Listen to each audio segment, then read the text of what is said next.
நம்மளுக்குள்ள நம்முடைய முகத்தை பிரகாசிக்க பண்ணுகிற தேவனாய் இருக்கிறார். ஆகவே நம்மளுக்கு என்ன பிரச்சனை வந்தாலும், என்ன கவலைகள் வந்தாலும், என்ன சோதனைகள் வந்தாலும், ஆண்டவருடைய வேதத்தை நாம் படிக்கும்போது நம்முடைய முகம் பிரகாசிக்கும்.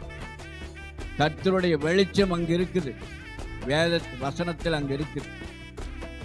அதனால ஆண்டவருடைய வெளிச்சம் இங்கதான் இருக்கு. நம்ம நம்ம முகத்தை பிரகாசிக்கிறதுக்கு என்னென்னமோ கழும்புகளை எல்லாம் போடுறோம். மூஞ்சில கழும்புகளை போட்டு அதே போட்டு மேக்கப் பண்ணி உட்கார்ந்துக்கிறோம். ஆனா அதே சமயத்துல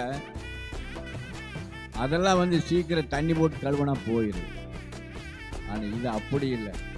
என்னைக்குமே நம்ம மூஞ்சி பிரகாசித்து கொண்டே இருக்கு. ஏனென்னா ஆண்டவருடைய வசனத்துக்கு ஜீவன் இருக்குது, சுகம் இருக்குது, பலன் இருக்குது, ஆரோக்கியம் இருக்குது, சவிக்கியம் இருக்குது.